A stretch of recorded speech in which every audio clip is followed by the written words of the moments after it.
디스타 데스타 don't speak go to the mountain catch the tiger go to the sea catch the fish 인천 프론트 매니 매니 사이다 no have come no drink.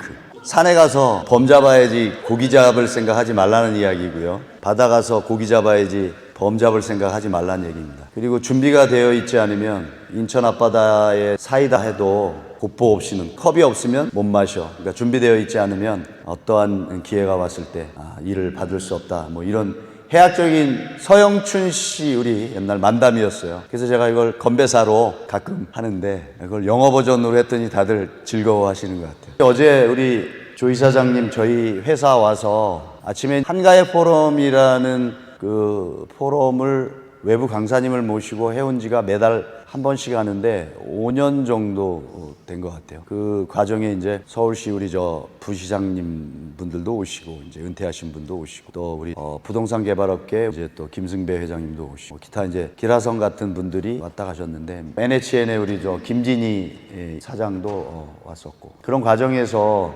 강의를 들으면서 이제 뭔가 배울 수 있었는데 어제 조 이사장님이 마침표를 확실히 찍어줬어요. 조는 사람이 한 사람도 없었다라는 거. 그리고 저도 어제 또 공부를 했습니다. 저 ESG 경영이 사실은 뭔지를 잘 몰랐어요. 그래 브랜드 협회에 우리 ESG 경영 일기를 하면서 저도 ESG 경영이 뭐라는 것을 이제 배워가고 있는 사람입니다. 그런데 어제 우리 조 이사장님이 저희 회사 와서 우리 일기 원우분들 오셔가지고 우리 한림건축그룹은 ESG 경영을 하고 있었네요 라고 이야기하시더라고요. 그래서 그 부분을 회사 소개할 겸 그게 ESG 경영이라는 것에 대해서 공감을 하고 동감을 하면서 더욱더 발전을 좀 시켜가야 되겠다라는 취지에서 끝에 좀 몇 장 좀 넣었습니다. 그리고 강릉에 가면 경포 옆에 스카이베이 호텔이 있는데 그 호텔이 어떻게 들어서졌는지 궁금하다고 우리 조세현 이사장님이 저한테 이제 좀 청해서 그럼 내일 말씀을 좀 드리겠다라고 해서 옛날에 과거 자료를 찾아보니까 동영상을 좀 만들어 놨던 게 있더라고요. 기록이. 그래서 그거 하고 설명을 좀 드리도록 하겠습니다. 저는 이제 건축사 출신이고요.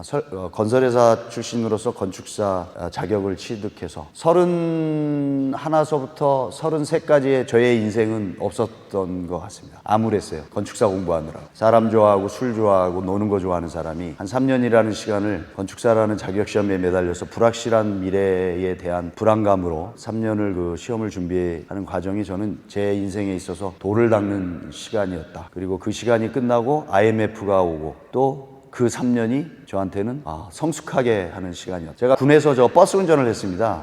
운전병 출신이라 약 한 20만 킬로의 자격이 있어서 IMF 때 월급이 안 나와서 마을버스 운전을 하면서 생계를 이어갔던 그런 또 고난의 과정이 한 몇 개월이 또 있었고 그래서 세상을 살아간다는 것이 뭔가 성과를 이루기 위해서 계속 만들어가는데 가끔은 좀 뒤를 좀 돌아봐야 되겠다. 그리고 이제 저는 이 업계에 제가 어느 위치에 올라와 있는지 몰랐었는데 요새 퀘스천 마크를 달고 있는 중입니다. 그런데 아직 갈 길이 멀고요. 저의 꿈과 또 제가 해야 될 일은 아직도 목마르기만 합니다. 그래서 ESG 경영을 통해서 제가 저의 ESG 경영도 마지막에 좀 말씀을 드리도록 하겠습니다. 여러분 ESG 하니까 제가 다른 분야는 모르겠는데 이제 기업들이 다양한 기업들이 있잖아요. 대기업서부터. 그래서 ESG 경영을 하는데 그게 ESG가 뭐냐? 그래 경영의 시초를 여기 와서 배웠습니다. Environment, Social, Governance. 이 세 가지를 앞으로 갖추지 않으면 기업이 살아가기가 생존하기가 이제 힘든 시대가 왔구나. 그러면 그런 것들이 어떻게 작용이 되는가라는 것을 요새 배워가고 있습니다. 제가 오늘 오면서 블랙콕이라는 회사를 좀 찾아봤어요. 진짜 일경이라는 자산을 가지고 자산 운영을 하고 있는 회사인가. 그리고 이것을 챗 GPT한테 한번 물어봤어요. 그랬더니 정확하게 ESG라는 용어를 써가면서 그러한 것에 투자를 하는 자산운용회사라고 이야기를 하더라고요. 그렇다면 환경이라고만 저는 좀 알았었거든요. 엔바이어먼트, ESG 경영이. 그런데 그 외에 다른 부분도 있더라. 어제 이제 우리 조 이사장님이 강의할 때 앞으로 2025년부터 자산 2조 이상의 상장사는 ESG 공시를 의무한다 그랬는데 이게 이제 1조로 또 바뀌어 간다고 어제 강의를 하셨습니다. 그리고 돈이 ESG로 흐르고 있다. 근데 돈이 ESG로 흐르는 것이 아니고 ESG 경영을 하게 되면 자연히 돈이 뒤따르지 않는가라는 게 기업의 어떤 의무, 기업의 도덕성, 뭐 이런 것들이 ESG 경영으로 반영이 되어야 된다. 레알하게. 예.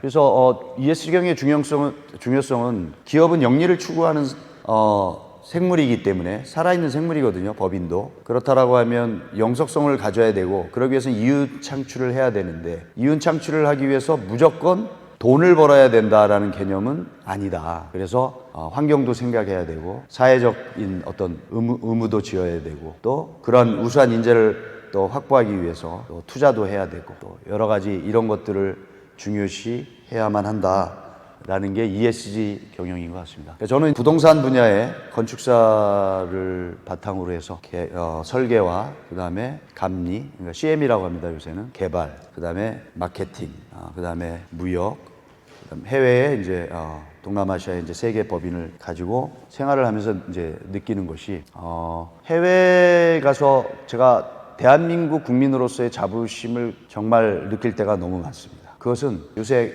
K-팝, 그죠? K-컬처, 그다음에 우리 어디나 공항에 탁 내리게 되면 흔히 볼 수 있는 삼성이나 우리 대기업들의 어떤 브랜드를 보면서 내가 대한민국 국민으로서 굉장히 자부심을 느끼곤 합니다. 그런데 우리 인류가 주거를 어떻게 해왔고 어떻게 변화를 할 것이며 거기에 환경적인 부분은 어떻게 작용을 할 것인가에 대해서 좀 궁금해서 챗 GPT한테 한번 좀 물어봤어요. 제가 또 아키텍처니까 챗 GPT와 미드전이라는 이제 프로그램이 있습니다. 그래서 이제 명령어를 넣으면 이미지가 이렇게 나옵니다. 근데 약간은 그림 같아요. 한번 재미로 한번 보시죠. 뭐 호모사피엔스 이전에 뭐 집단 생활은 이제 호모사피엔스부터 했으니까 어떤 생활들을 했을까요? 자연적인 동굴에서 생활을 했을 것 같고요. 그다음에 뭐 수렵 활동도 했을 것 같고, 그다음에 뭐 이제 농경 생활을 하기 시작하죠. 그러면서 이제 집단 생활을 하게 되고, 그리고 이제 인류가 진화를 하면서 이제 집을 짓게 되고 도시를 만들게 됩니다. 근데 우리 인류가 집단 생활을 하면서 저희가 건축물의 발전사를 보면 대형 건축물들은 어떤 건축물들이 있었을까요? 주로 여기 보시면 뒤에 보시면 저 모스크죠. 이슬람의 어떤 그런 형상인데 이 시대적으로 보면 이 당시는 이제 지구라시라고 그래가지고 신전, 그죠? 인간이 미지의 세계를 항상 불안해하고 뭔가 신에게 간구하고 그러면서 대형 건축물들을 신전으로서 이렇게 신전으로 발전을 해오는 역사였습니다. 그 다음에 이제 중세로 오면서부터는 이제 권력이 생기면서 성을 짓게 되고 이때는 이제 벽돌, 이제 석재 뭐 이런 걸 이용해서 이제 위험한 뭔가 이렇게 성을 만들기 시작하고 또 우리 이탈리아를 가면 방문을 많이 하는 데가 성 베드로 성당을 가는데 어쨌든 뭐 신권이 어떤 백성을 지배하는 가운데 대형 건축물을 지으면서 우리 인류는 면죄부나 뭐 이런 걸 발행하면서 저런 거대한 건축물을 짓고 그리고 백성들은 또 피폐한 환경 속에서 핍박을 받기도 하고 뭐 그런 역사의 과정을 건축물을 통해서 또 나타나기도 합니다. 우리 인류가 50만 년 동안 이루어 왔던 문명의 발전이 우리가 산업혁명이 1894년이라고 하죠. 그 이후에 100년 동안 그 발전한 인류의 문명이 50만 년 동안 이뤘던 것보다도 더 빠르게 발전이 됐다고 합니다. 요즘은 미래학자가 나도 앞으로 인류의 문명이 어떻게 발전할지 미래에 대해서 나도 모르겠다가 미래학자들의 이야기입니다. 요새 AI의 탄생과 그것이 우리 밀접한 생활과 지금 연관이 되고 있고요. 우리 직업에도 지금 들어오고 있습니다. AI가 왜 설계에 들어오게 되느냐. 저희도 설계를 여태까지는 컴퓨터에 앉아서 직원들이 일을 하는 이제 시대였는데 이것이 AI 시스템에 의해서 자동적으로 해결이 될 수 있는 시대가 오겠다. 10년 전에 제가 실리콘밸리에서 AI 설계가 되려면 어느 정도 투자하면 되겠습니까? 그랬더니 200억을 투자해주면 만들어주겠다라고 했는데 요새는 20억만 투자하면 만들 수 있다. 그런데 사업성이 없어서 안 만든다. 라는 이야기를 합니다. 우리 인류가 앞으로 뭐 이러한 AI 때문에 일자리를 잃는다고 많이 이제 우려들을 합니다. 그런데 저는 이런 생각을 합니다. 우리 부모님 세대에 우리가 어려운 시절이 있었잖아요. 그래서 교육을 못 받던 우리 부모님들 세대가 문맹자가 많았었습니다. 그죠? 지금 우리 캄보디아나 베트남이나 이런 쪽 가면 똑같습니다. 교육을 못 받은 분들이 많습니다. 그런데 지금은 제가 문맹이라 하면 이러한 선진 시스템들, 선진 기술들이 나오는데 이러한 것을 이용을 못하면 문맹인이다라고 저는 생각을 합니다. 그래서 저 나이를 먹어가면서 문맹인이 되지 않기 위해서 챗 GPT를 이용하는 방법을 배우고 또 그걸 응용을 하려고 굉장히 노력하고 우리 직원들과 함께 아까 그런 재밌는 그림들도 매일매일 우리 프로젝트를 통해서 그냥 한번 이미지 출연을 해봐라 그래서 계속 이미지를 얻고 있는데 그 이미지들이 점점 좋아지고 있습니다. 그 명령어를 넣는 기법이 좀 더 일반 사람과는 틀리게 사용하는 방법도 알았고요. 그래서 1894년 산업혁명 이후에 자동화가 되고 대량 생산이 되고 그다음에 무엇보다도 건축물에 있어서는 어떤 게 발명이 되냐면 엘리베이터가 발명이 됩니다. 오티스라고 들어보셨죠? 오티스 엘리베이터. 지금 여기 보시면 그러니까 최초의 엘리베이터는 아마 기중기로서 물건을 오르내리는 기구로 사용을 했었습니다. 그런데 이것을 사람이 사용할 수 있는 어떤 운송 장비로 쓰면 좋겠다라고 해서 오티스에서 여기 보시면 이분이 칼을 가지고 줄을 끊는 걸 여기 좀 보이시죠? 근데 여기에 사람이 있고 이게 안전장치에서 스톱이 되는 아마 그런 형상인 것 같습니다. 그래서 이 엘리베이터가 생김으로 인해서 도시는 어떻게 변했을까요? 도시가 고밀도화 되는 거예요. 플랫한 플랫아웃에서 고층 이제 빌딩들이 생기기 시작합니다. 그러면 1km제곱미터당 100명이 주거하던 그러한 인구 밀도가 1000명, 10,000명으로 늘어나는 그런 현상들이 생기기 시작합니다. 고대 로마 시대에 그 도시가 10,000명 정도가 넘어가면 어떤 바이러스 감염에 의해서 전염병이 창궐을 합니다.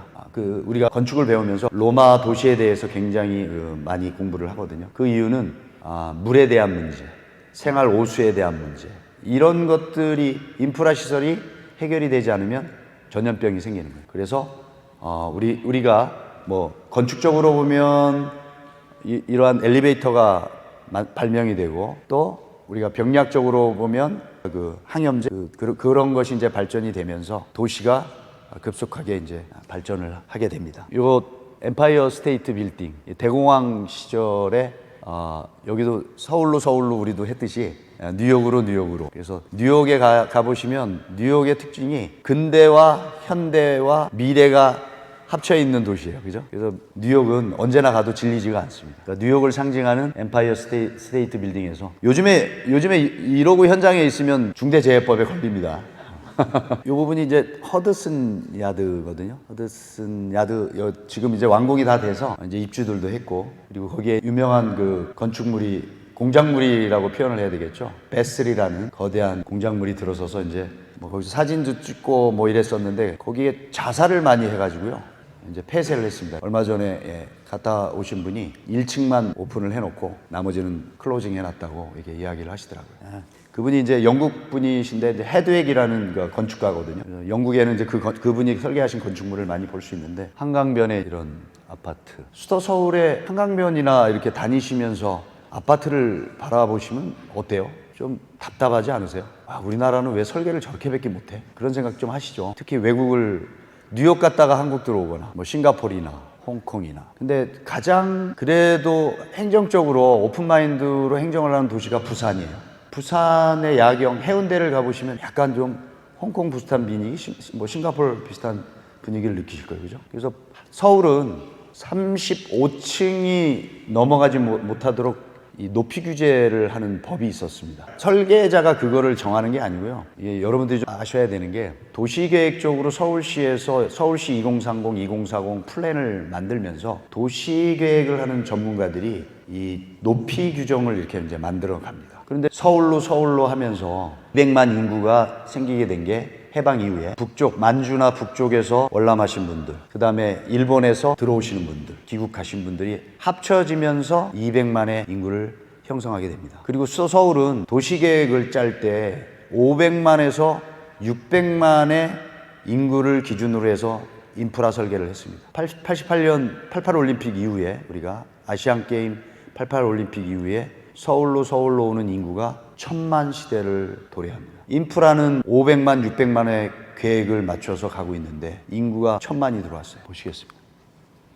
미래도시 제가 챗 GPT한테 한번 물어봤습니다. 하이퍼루프 요새 일론 머스크 그 친구가 땅 밑에다가 지하 터널을 통해서 진공 상태의 관을 운송기열 하이퍼루프 그거를 만들어서 한번 해보겠다라고 해서 지금 시연을 하고 있습니다. LA 아마 공항인가에서부터 LA 시내까지 한국에도 우리 한국 건설 회사한테 지금 오다를 줘서 테스트를 하는 과정에 있다고 제가 들었습니다. 그러니까 미래의 하이퍼루프를 통해서 서울과 부산을 30분이면 간다고 합니다. 그런 미래 도시가 과연 구현이 될 수 있을까? 지금 네옴시티 사우디의 더 라인이라는 프로젝트를 보면 이 하이퍼루프를 아마 비슷한 운송 수단을 써야 될 겁니다. 500km의 거리를 1시간이면은 갈 수 있는 운송 수단을 만든다고 했으니까 이러한 것들이 아닐까 생각이 듭니다. 녹색 친환경 미래 도시를 한번 연상해줘 그랬더니 하늘에 공중 도시가 생길까요? 네? 공중 도시가 생기지 않을까요? 저는 생길 거라고 봐요. 왜냐하면 공중 도시라는 것이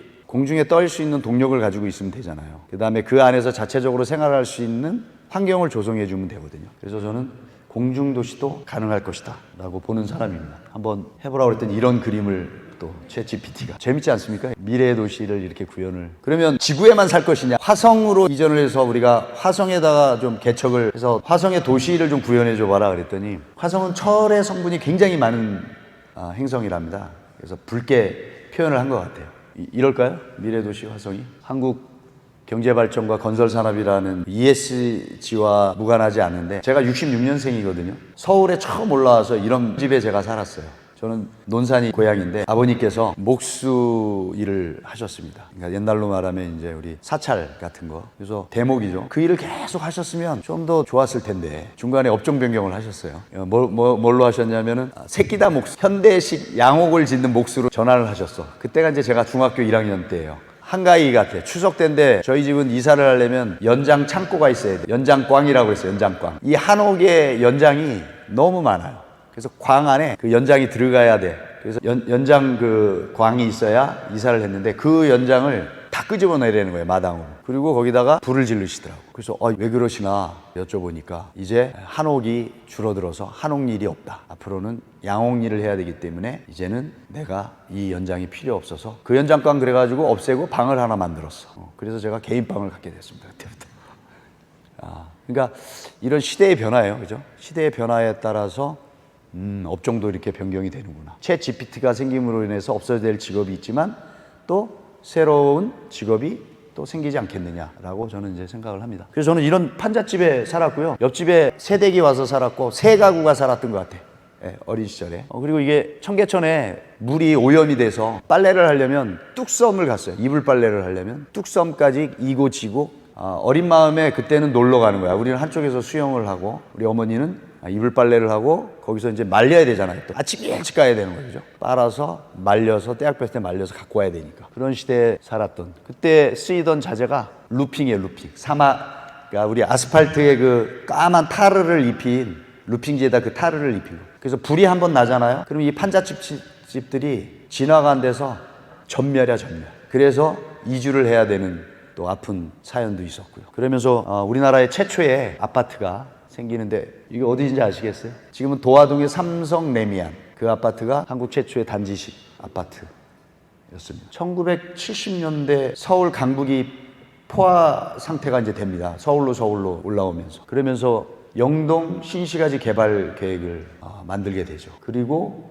영화도 나와요. 복부인 뭐 이런 영화 나오고 그 다음에 말죽거리 잔혹사 이런 거 나오고 딱지 얘기도 나오고 이때는 모델하우스가 없었어요. 제가 더 많은 자료를 좀 보여드리면 좋겠는데 모델하우스가 없었고 현장에 횟가루로 이렇게 줄을 쳐가지고 횟가루로 그 방 모양을 이렇게 그려놓고 천막 치고 거기서 수기로 접수를 받았어요. 그러니까 그때는 행정이 미흡했기 때문에 딱지 장사가 생긴 거죠. 그리고 또 그런 것을 규제하지도 않았었고 우리나라 최초의 토지 공유제는 박정희 정권 때 있었어요. 우리가 지금 집 가격이 국민 소득을 넘어서서 너무 앞서서 가게 되면 그 정부에서는 어김없이 규제 정책을 쓸 수밖에 없었다라는 거예요. 그래서 대한민국에서 가장 규제 정책을 강력하게 썼던 두 정부가 있었는데 하나는 노무현 정부, 하나는 문재인 정부. 그런데 보면은 규제 정책을 쓰면 집값은 더 올라갔다. 그러니까 정책이 시장에 선행이 돼서 뭔가 이렇게 시장이 움직이는 거지 규제를 한다고 해서 시장이 변하지는 않는다. 그렇지만 이제 지금 정부는 문재인 정부에서 규제 정책 26가지 큰 거 쓸 때마다 집값은 올라갔는데 그 정책을 씀으로 인해서 소비자들의 어떤 그 소비 심리, 그러니까 주택을 구입해야겠다는 소비 심리를 얼어붙게 만들었어야 되는데 그게 안 되고 후에 나타나기 시작한 거죠. 이제 그게 정책 때문에 나타난 것이 아니고 우크라이나 전쟁과 그다음에 미국의 이자, 인플레이션, 이제 이러한 슈퍼금리 뭐 이런 문제. 그다음에 인건비 상승. 저희 업계만 해도 저희 설계 업계만 해도 인건비가 140에서 150%가 인상이 됐어요. 그러니까 이러한 복합적인 사태로 인한 요번에 위기는 리만 사태나 IMF 때는 금융 위기였는데 지금은 굉장히 복합적인 사태인 것 같다라고 느낍니다. 그래서 이런 개발들을 해서 아파트를 짓기 시작합니다. 아파트 지면 탄소 배출 많이 되겠죠. 레미콘도 만들어야 되고 시멘트 수입해야 되고. 제가 91년도에 첫 직장 생활을 했는데요. 그때 일산 신도시, 그때가 노태우 정부 때인가요? 일산 신도시, 그다음에 우리 분당 옆에 신도시 막 생기게 되면서 200만 호 건설한다고 할 때 시멘트 부족 뭐 이런 문제, 철근 부족이 있어서 중공산 시멘트, 중공산 철근이 들어올 때가 있었어요. 중공산 시멘트로 타설을 했는데 보통 우리 한국산 시멘트로 타설을 하면 6시간이 지나면 꾸들꾸들해지면서 굳기 시작하고 그 다음날 아침에 일부 거푸집 제거하고 먹줄 놓고 다음 공정을 가는데 3일이 지났는데도 양생이 안 돼. 그래서 슬라브를 철거한 적도 있어요. 불량 시멘트라고 그러죠. 그래서 그때부터 중국산 제품은 무조건 믿으면 안 되겠구나 라는 인식이 우리 대한민국 국민들한테 아마 박혀있던 것 같아요. 근데 지금은 중국산 제품이 그렇게 허접하지는 않습니다. 굉장히 고급 제품들은 어떤 분야의 제품들은 우리를 앞서가고 있어요. 그래서 학교 이전하죠. 학교 이전. 휘문고등학교, 뭐 경기고등학교. 우리 여기 단대 부석고등학교, 부석중학교도 그때 강남으로 이전들을 하십니다. 그래서 저희가 부동산 분야에 집값 상승의 요인을 몇 가지를 뽑는 게 있는데요. 학세권 제일 우선입니다. 강남이 그 표본이죠. 강남 집값의 최대의 주범은 학세권입니다. 그 다음에 또 뭐 있을까요? 역세권. 그 다음에 몰세권. 요새는 몰세권 말고 또 숲세권 생겼어. 숲세권. 그러니까 뷰. 그러니까 뭐 숲이라는 것이 터져 있는 뷰, 뭐 리버뷰. 그죠? 그다음에 뭐 오션뷰, 그다음에 이제 숲을 바라볼 수 있는 아파트들은 또 가격이 더 붙게 되죠. 그래서 이제 이러한 일들이 일어나면서 대한민국은 건설 현장으로 탈바꿈을 했다. 수도 서울은 모든 게 다 건설 현장 같은 느낌이었다. 그러니 얼마나 많은 탄소 배출을 했겠습니까? 예? 아파트 공화국. 예. 한쪽에서는 보세요 한번. 지금 베트남을 제가 가보면, 캄보디아나 베트남을 가보면 벤츠나 렌즈로버가 돌아다니고 한쪽에서는 자전거 타고 다니고 오토바이 타고 다니고 조금만 벗어나면 이렇게 농경 사회고. 이게 강남이에요. 강남 아마 압구정 현대가쯤 아닐까 싶습니다. 한쪽에선 쟁이에다 이렇게 갈고 있는데 아파트가 들어서. 그래서 이 우리나라가 얼마나 많은 발전을 짧은 시간에 했나 이런 거를 아마 실감하실 수 있을 겁니다. 그건 저는 건축물로서 확실히 그걸 공부를 하면서 이제 느꼈습니다. 서울 중랑천, 청계천 산업이 발달되면서 가장 큰 피해를 입는 게 환경이에요. 환경. 중랑천에 제가 6학년 정도의 나이에 추정을 해보니까 중랑천에서 고기를 잡고 멱을 감았대요. 그런데 어느 날 갑자기 중랑천 물이 새카마지기 시작하더랍니다. 의정부와 동두천에 피혁 공장이 들어서면서 오염수를 방출하기 시작합니다. 중랑천은 썩어 들어가고 물고기는 살 수 없습니다. 저는 두 가지의 양면된 그 환경을 봤어요. 그래서 투자를 하기 시작합니다. 만불이 넘어가게 되면 환경을 생각하게 돼요. 지식 수준이 높아지면 환경을 생각하게 돼요. 그게 이제 곧 지식이라는 것이 이런 거잖아요. 우리 캄보디아의 예를 좀 들어보면 내가 지금 하루 벌어서 먹고 사는 사람인데 아니 물을 어떻게 사다 먹습니까? 그러니까 있는 물 먹는 거예요. 펌프물 먹는 거고, 그죠? 우리 옛날에 물 길어다 먹었다고 그랬잖아요. 수도 서울에 상수도가 없어. 그래서 물 파는 중간에 어떤 그런 물 파는 가게가 하나 있었어요. 그러면 양철 거에다 지게 메고 고리 이렇게 해가지고 물을 몇 전씩 몇 원씩 해서 물을 길어다 놔야 학교를 갔어요. 그리고 목욕탕은 한 달에 한 번, 명절 때나 아니면 물다라에다가 물 데펴서 부엌에서. 근데 만불이 넘어가면서 재래식, 푸세식 화장실에서 뭘로 바뀌죠? 이제 수세식으로 바뀌어. 그러면서 뭐가 생겨? 정화조가 생겨. 그러면서 종말 처리장이 생겨. 그 당시에 이런 투자를 한다는 것은 정말 획기적인 이제 사건들이었을 것 같아요. 그러면서 중랑천 물이 맑아지기 시작합니다. 산업단지가 생겨서 정화시설을 의무적으로 해야 되고 그것을 위반하면 과태료를 물고 그래서 가끔 이런 언론 봤었죠. 페놀 수지 사건, 낙동강, 무단방류 비 많이 오면 무단방류해서 강에다 그래서 물고기 떼죽음 돼서 떠오르는 사건들 그 격변기에 일어났던 사건들이죠. 그래서 대학교 진학률 80%가 넘는 민족 대한민국 우리는 지식인들로 성장을 합니다. 그리고 환경을 생각하게 되죠. 대한민국의 설계 그리고 우리 대한민국의 주부들이 생각하는 주부 모니터들이 생각하는 대한민국의 주거는 환경도 생각해야 돼. 아이들의 안전도 생각해야 돼. 그래서 놀이터에는 CCTV를 설치해야 되고 또 책방도 만들어야 되니까 북카페도 만들어야 되고 노인정도 만들어야 돼. 외국에는 찾아볼 수 없는 사례들이 건축물에 반영이 됩니다. 그리고 이게 의무적인 것이 아니고 지금은 상품을 잘 만들어야 소비자들이 선택을 해주기 때문에 오히려 수영장도 만들고 그죠? 그래서 저희가 프로젝트 하는 거에 보면 최상부층에 라이브 카페도 좀 만들어주고 북카페도 만들어주고 이런 것들을 건축물에 이제 반영을 하기 시작합니다. 청계곡가 여기 가면 탱크도 만든다고 그랬거든요.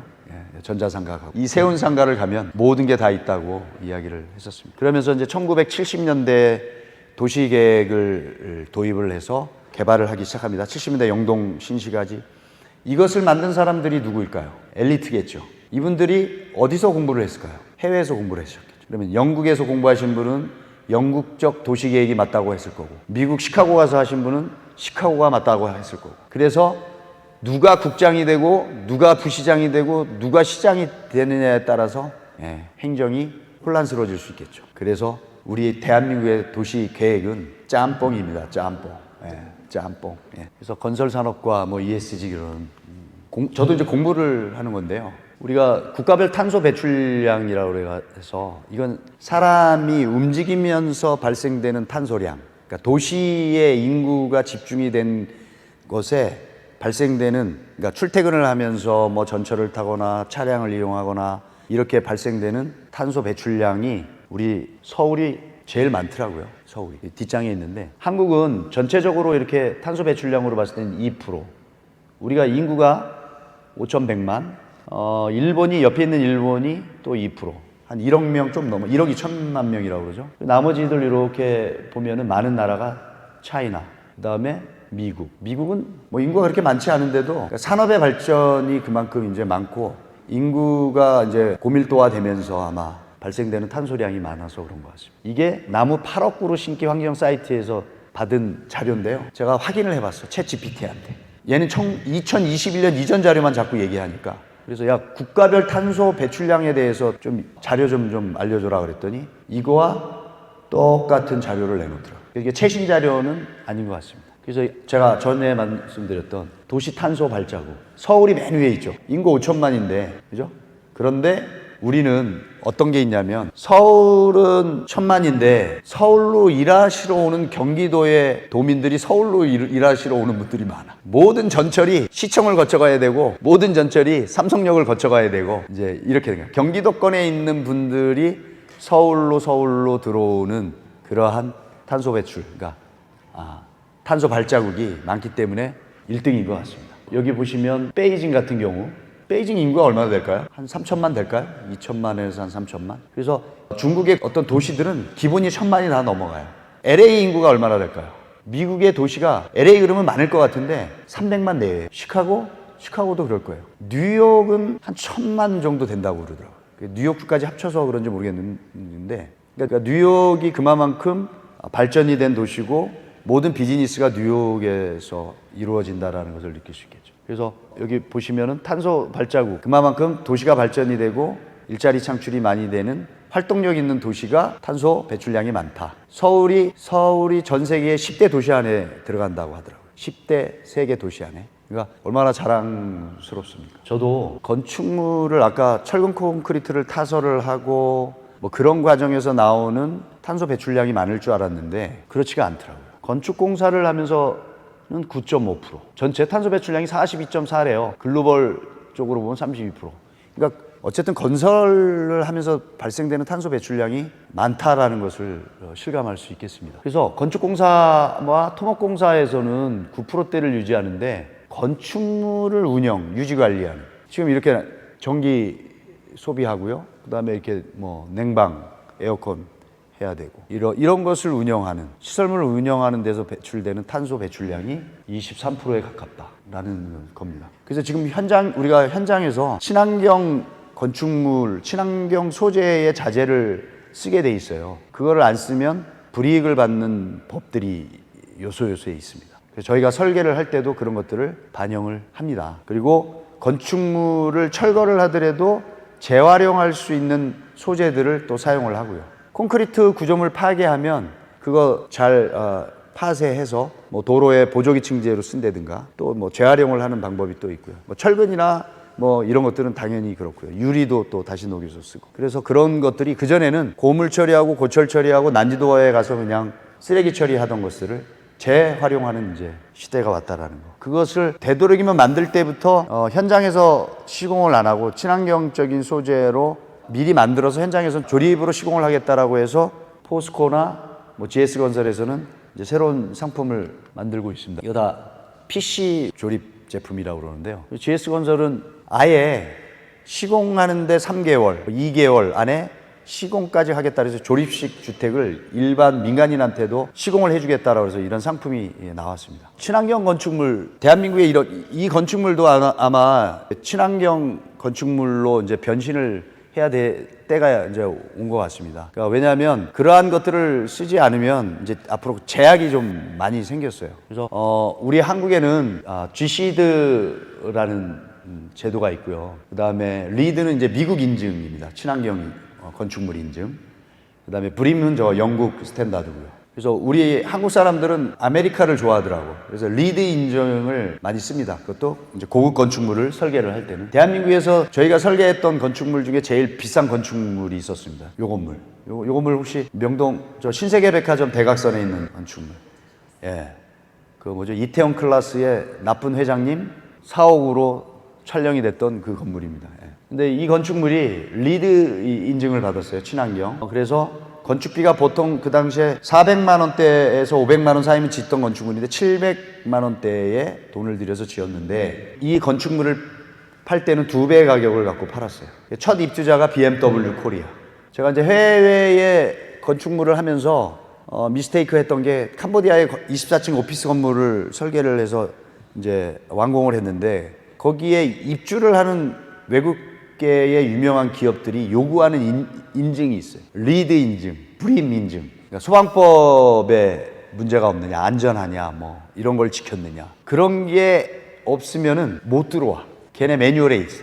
그래서 저희가 이번에 베트남에 이제 개발하는 프로젝트가 하나 있습니다. 한 5,000평 규모의 토지에 38,000평의 오피스 건물을 짓는데 그 건물에는 리드 인증 2등급 정도를 적용을 하려고 합니다. 근데 이제 건축비가 많이 들어가죠. 삼성생명 사업 강남에 지금 이제 여기 보시면 녹색금융, 상생금융, 투명금융에서 이 건물을 친환경 건축물로 지금 변환을 해야 된다고 그래서 이게 진행이 되고 있습니다. 이 건물이 그전 준공될 당시도 친환경 쪽으로 반영이 된 건축물인데 더 ESG 경영 때문에 변신을 해야 된다는 거예요. 한국 제로에너지, 우리 건축물 쪽에는 여기 보시면 민간 건축물에는 2020년까지 적용을 하지 않았어요. 이 친환경 인증을. 근데 2025년부터는 민간 건축물에도 1000회 이상, 공동주택 30세대 이상, 이거는 이제 분양을 하는 건축물에는 모두 다 적용을 하겠다. 공공건축물은 뭐 말할 것도 없고. 2030년에는 500회 이상이면 200평, 연면적 200평 정도에 넘는 건축물. 그러니까 요 나가서 보시면 뭐 한 상가 건물, 한 4층짜리 건물들도 친환경 인증을 받아야 된다라는 겁니다. 그래서 건축적인 부분 이제 ESG 강의하라고 했으니까 이제 마무리를 하겠습니다. 우리 인류가 한 50만 년 됐나요? 인류의 어떤 진화가 되어 온 게. 산업혁명 전까지의 인류 문화는 뭐 환경적이었던 것 같아요. 그죠? 그런데 산업혁명 이후에 도시가 고밀도화되고 환경이라는 것을 이제 생각하게 되는 거죠. 그래서 이제 화성까지 또 이주를 해야 되는 뭐 그런 이야기까지 나옵니다. 그래서 한림건축 저희 소개 ESG 경영을 안 하는 줄 알았는데 한다고 이야기를 하시는 거예요. 그게 뭐냐? 인재 양성을 위해서. 저희가 해외 인턴십 프로그램이라고 그래가지고 디벨로핑 국가에서 유학을 오는 이제 친구들을 저희가 인턴십 프로그램으로 인해서 이렇게 교류를 합니다. 기술 교류. 근데 말이 기술 교류지 기술은 저희가 월등해요. 월등합니다. 그래서 요번에 2기인데 그전에는 이제 저희가 진출해 있는 베트남, 캄보디아, 미얀마 학생들만 받았었는데 요번에는 좀 넓혔어요. 저희가 이제 리비아도 가야 되고 우크라이나 전후북부 사업도 가야 되고 뭐 이래서 넓혀봤어요. 그래서 몽골, 우즈베키스탄, 인도네시아, 페루도 이 친구는 페루에서 왔고 뭐 그다음에 이 친구는 케냐에서 왔어요. 그래서 이런 친구들하고 현장 소개도 하고 또 우리 한국 문화도 경험하게 하고 디스타 데스타 돈트 스피크 이것도 같이 하고 이렇게 하면서 우리가 야 이왕이면 한 번에 끝나지 말고 지속적으로 앞으로 이 포럼을 성장시키자. 그래서 니네들이 이 과정 마치고 2년 과정들을 오더라고요. 그래서 리턴을 하더라도 이 친구들이 뭐 도시계획 국장, 뭐 인프라 사업, 뭐 과장, 차장 다 인텔리한 친구들이에요. 그래서 3P, 우리 그런 포럼 이름을 뭘로 할까? 그래서 3P라고 지었습니다. 3P, Public, Private, Partnership. 그래서 우즈베키스탄 이 친구가 벌써 일을 하나 뭐 좀 소개해 준다고. 그래서 우리 임원이 출장을 얼마 전에 좀 다녀왔습니다. 이게 보이지 않는 곳에서 이렇게. 그래서 이게 ESG 경영을 하고 있다라고 하더라고요. 이거 안 해도 되는데 이렇게 인재 양성을 위해서 서로 교류를 하고 있는 게 이게 ESG 경영이다. 저희 한림건축그룹이 아까 우리가 많은 얘기 했잖아요. 잘하면서 뭐 물도 깊고 뭐 루핑집 판잣집에도 살고 뭐 이랬는데 저희가 공채생을 받기 시작한 지가 9년 됐습니다. 9년. 요번에 이제 8년 차 뭐 이제 9기 받아야 되는데 이 친구들이 좀 뭐라 그럴까 이렇게 좀 닫혀 있는 것 같고 깝깝해요. 뭔가 이렇게 특히나 코로나 세대의 공채생들은 야 정체성이 없는 것 같아. 뭐랄까 회색이야. 야 이걸 어떻게 해야 되나 고민을 하다가 이건 뭐 교육을 해서 될 일이 아닌 것 같아서 심리 상담사를 일주일에 한 번씩 저희 사무실로 오게 해서 이 마음의 숲 힐링 프로그램을 만들었습니다. 그래서 그 친구들을 좀 이렇게 사회로 좀 끌어나오고 오픈된 마음으로 끌어주고 또 협력하고 뭐 나 아프면 아파, 나 힘들으면 힘들어라고 이야기할 수 있게끔 이렇게 이제 이게 한 작년서부터 했는데 사무실 분위기가 어느 순간에 하기 애해졌어요. 웅성웅성웅성웅성 소리도 나고 뭐 자기들끼리 이렇게 차도 마시는 모습도 보이고 여효경 대표라는 분인데 청소년 상담 치료만 이게 전공을 그런 거를 하고 전문으로 해오신 분인데 이제 그분이 너무너무 고맙다고 오늘 제가 이제 그 뭐 다음 프로그램 어떻게 저한테 꼭 이야기를 하거든요. 그래서 하면서 고맙다. 나 어제 ESG 경영 뭐 하는데 우리가 이것도 ESG 경영 중에 하나라고 하더라.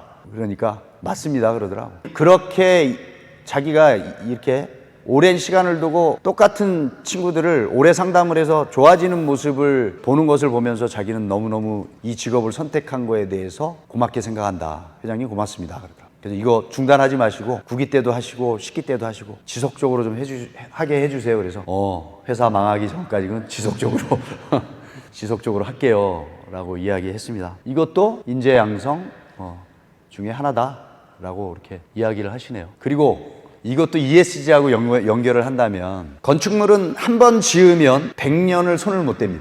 그래서 설계는 굉장히 중요합니다. 여기에 이 프로젝트를 할 때 저 위에 이 수영장이 없었어요. 원래는 이 가운데에 바람길도 없고 메스 하나로 해서 이렇게 네모지게 끝나는 프로젝트였어요. 그런데 이제 요거 동영상 보시면 이제 이야기할 거예요. 이거를 관철을 시켰어요. 제가 건축주를 설득시키고.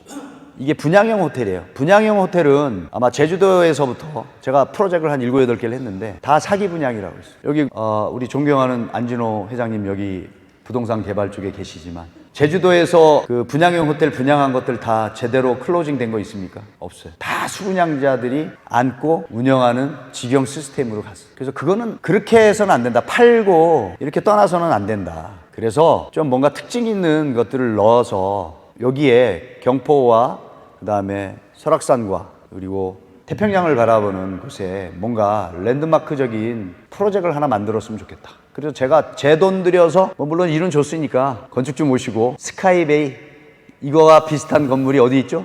싱가포르의 마리나베이 가서 술 한잔 우리 쫙 대접하고 거기 딱 올라가더니 야 좋다 무조건 하자 무조건 하자. 근데 한국으로 돌아왔어.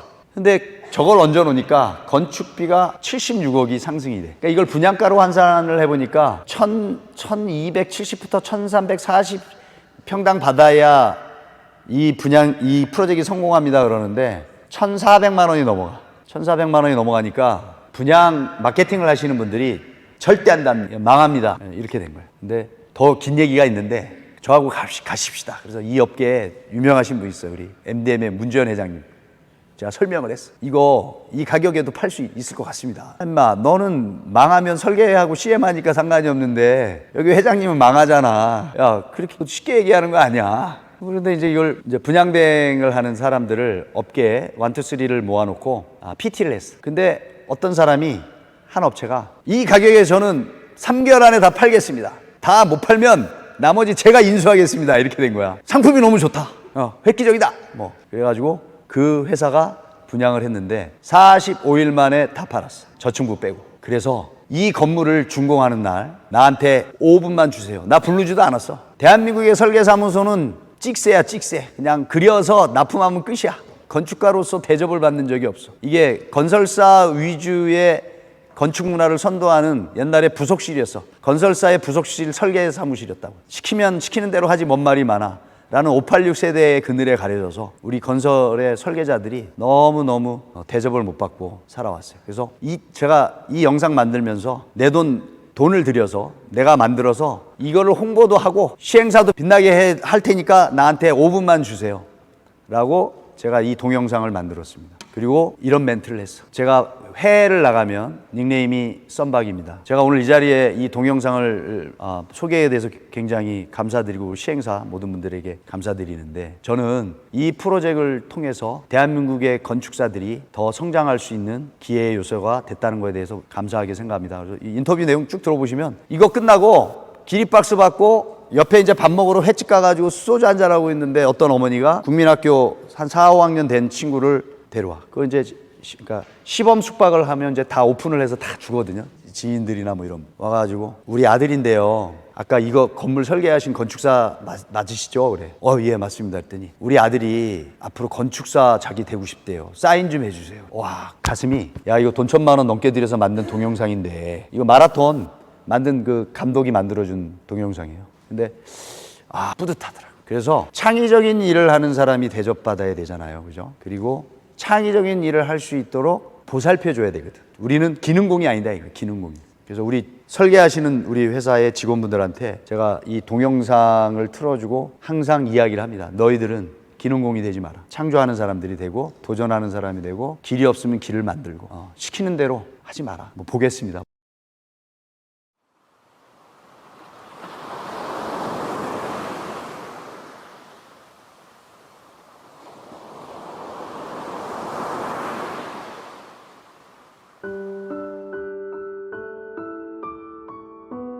바다에서 육지로 향해서 부는 바람이 무언가 이야기를 하고 싶은 것이 있을 텐데 그게 하나의 거대한 벽에 부딪혀서 할 말을 못할 수도 있지 않습니까? 그래서 두 개의 건축물을 양쪽으로 분리를 하고 그 사이로 자연스럽게 바람이 지나가면서 이야기를 할 수 있는 하나의 게이트를 만들었죠. 예. 아마 여러분들이 경포를 들었으면서부터 갑자기 두 개의 기둥이 나타나고 마치 개선문을 보는 듯한 느낌을 받으실 겁니다. 근데 그 개선문이 아니고 저는 그 자연의 소리를 자연스럽게 바다에서 육지로 향하여 지나갈 수 있는 바람의 게이트를 만들었고요. 그 안에 사람이 바람 소리를 들으며 쉴 수 있고 또 이야기할 수 있고 또 마음을 내려놓을 수 있는 그런 컨셉으로 바람의 길을 두 개의 기둥으로 게이트를 열어주었습니다.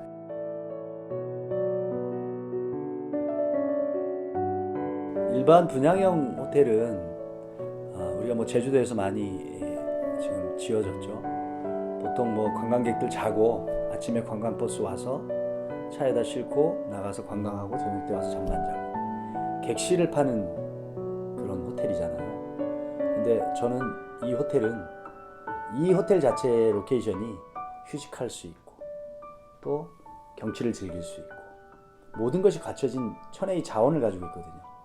그래서 객실을 팔아먹는 호텔이 아니고 말 그대로 이 안에서 휴식을 할 수 있는 공간으로 만드는 것이 저의 첫 번째 과제였습니다.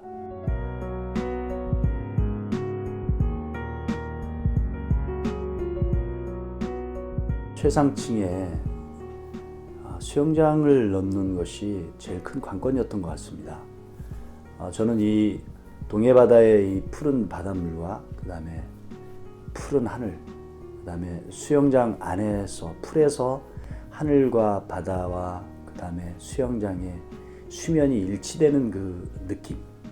근데 이 수영장 부분이 굉장히 난항이 많았습니다.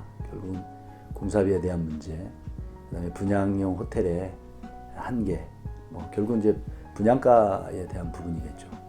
근데 그런 부분들을 어쨌든 뛰어넘었습니다. 그래서 그 뛰어넘게 된 동기가 우리 심태영 회장님과 또 우리 한국자산신탁의 문주원 회장님, 이분들의 아주 결정이 굉장히 중요한 역할을 했던 것 같습니다.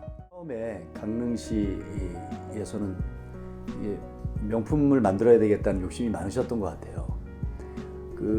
우리 옆에 시마코 호텔이 외국계의 건축가가 설계를 했습니다. 그래서 이 자리도 외국가 건축가 데려와라. 우스갯소리지만. 그래서 그런 과정도 있었고요. 근데 이제 국내 건축가도 훌륭하다. 한번 보여드리겠다. 그래서 작품 만들어서 브리핑 하는데, 외국 건축가보다도 낫네.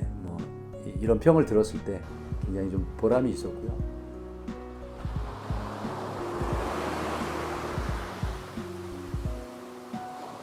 동해바다가요, 1년에 청량하고 푸른 날이 한 15일 정도가 있습니다.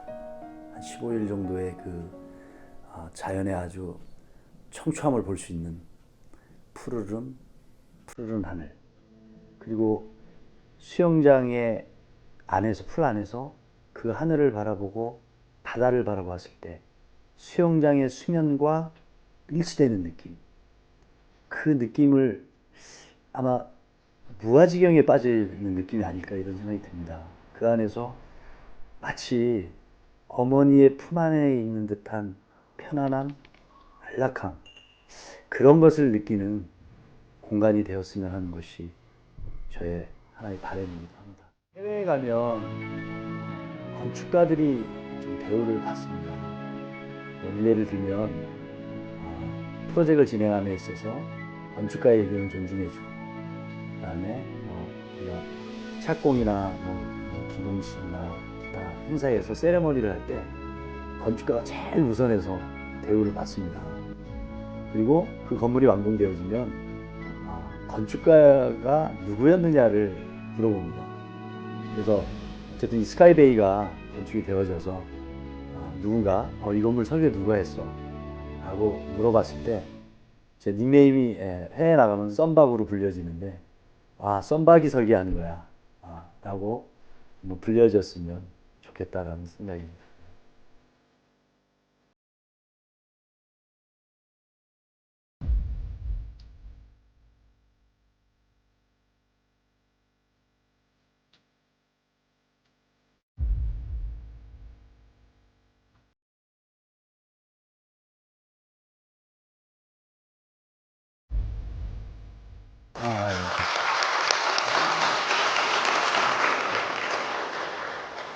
어때요? 제가 딱 보면 건축가 같지 않은데 저렇게 인터뷰하고 그러니까 좀 그럴듯하지 않습니까? 그러니까 브랜드는 만들어 가는 거잖아요, 그죠?